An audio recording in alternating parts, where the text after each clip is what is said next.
Die boodskap Levitikus hoofstuk 19. Leef net vir die Here, want hy is die enigste God. Die Here het verder vir Moses beveel om vir die hele Israel te sê: Julle moet net vir my lewe. Ek, die Here julle God, is die enigste God wat daar is. Elkeen moet vir sy pa en sy ma respek hê, omdat ek die Here julle God is, moet julle rus op die dae wat ek daarvoor eenkant gesit het. Moenie agter afgoedjies aanhardloop nie. Moenie vir julleself afgode maak nie, want ek die Here is mos alreeds julle God. Wanneer jy 'n offer vir die Here bring om te wys dat jou gesindheid teenoor hom reg is, offer dit dan so dat die Here ook teenoor jou 'n goeie gesindheid kan hê. Eet die vleis van hierdie offer nog op dieselfde dag wat julle dit slag. Julle kan dit selfs nog op die dag daarna eet. As daar op die 3de dag nog iets daarvan oor is, moet julle dit verbrand. Dit is nie vir my reg as daar nog op die 3de dag van die vleis van die offer geëet word nie.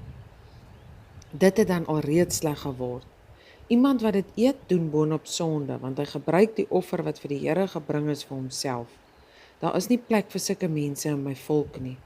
Wanneer julle oes, moet julle nie alles tot op die kant van die land wegoes nie.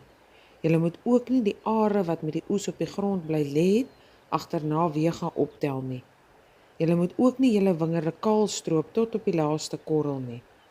Moenie die druiwe wat geval het gaan optel nie. Los dit vir die arme mense en vir die vreemdelinge van ander plekke wat by julle bly. Ek is tog die Here julle God. Respek vir ander mense. Julle moenie mekaar se goed steel nie. Julle moet ook nie mekaar belieg en bedrieg nie. Julle moet ook nie my naam gebruik en dan 'n vals belofte aflê nie. Julle maak dan die naam van julle God belaglik. Ek is tog die Here. Moenie jou medemens uitbuit en by hom steel nie.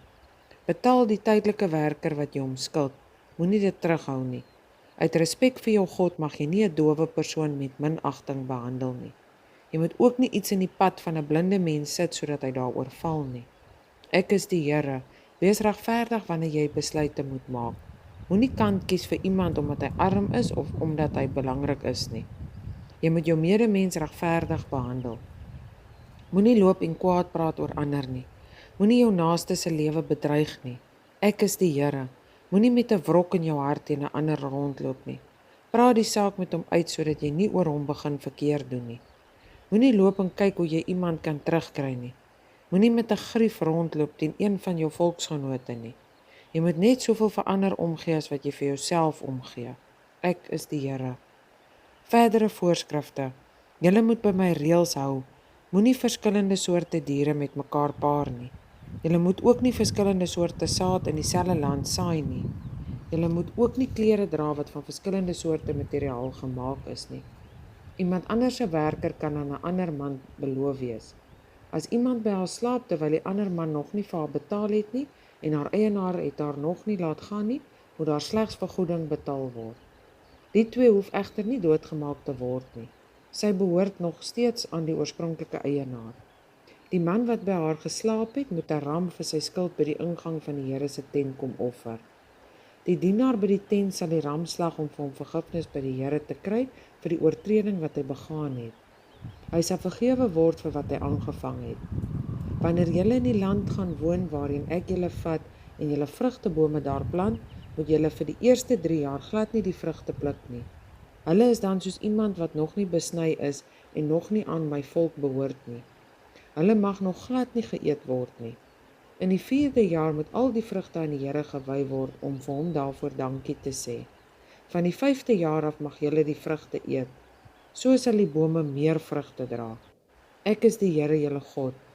Moenie deelneem aan die seremonies waar daar bloed gedrink word nie. Moenie julle tyd mors met voorspellings en waarsêery nie. Julle moet ook nie die hare teen julle slape en die kant van julle baard afskeer en merke in julleself kerf of tatoeëermerke op julle lyf maak soos die heidene wanneer hulle oor die dooies rou nie. Ek is die Here. Jy mag nooit jou dogter beskikbaar stel om afgode te aanbid nie. Jy mag haar nooit as 'n prostituut by 'n heidense tempel laat werk nie. Dit sal maak dat die land se mense agter afgode aangaan en die land vol skandelike dinge word. Wanneer dit 'n rusdag is, moet julle rus. Julle moet ook respek hê vir die plek waar mense my ontmoet om my te aanbid. Ek is die Here. Moenie hulp soek by spiritiste en die geeste van dooies nie. Dit maak julle vir my onaanvaarbaar. Ek is tog die Here julle God. Uit respek vir jou God moet jy staan wanneer daar ou mense in die geselskap is. Jy moet hulle met agting behandel. Ek is die Here. Moenie 'n buitelander wat tydelik by julle in die land bly uitbuit nie. Behandel hom soos 'n gebore Israeliet. Jy moet vir hom omgee soos jy vir jouself omgee. Julle was immers in Egipte, maar ook self buitelanders. Ek is die Here julle God. Moenie kil as julle iets moet afmeet of dit op 'n skaal weeg of die inhoud daarvan moet bepaal nie. Die skaal wat jy gebruik, die gewigte wat jy daarop sit en die houer waarin jy iets afmeet moet korrek wees.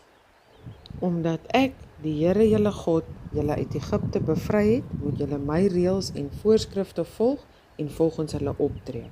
Ek is die Here.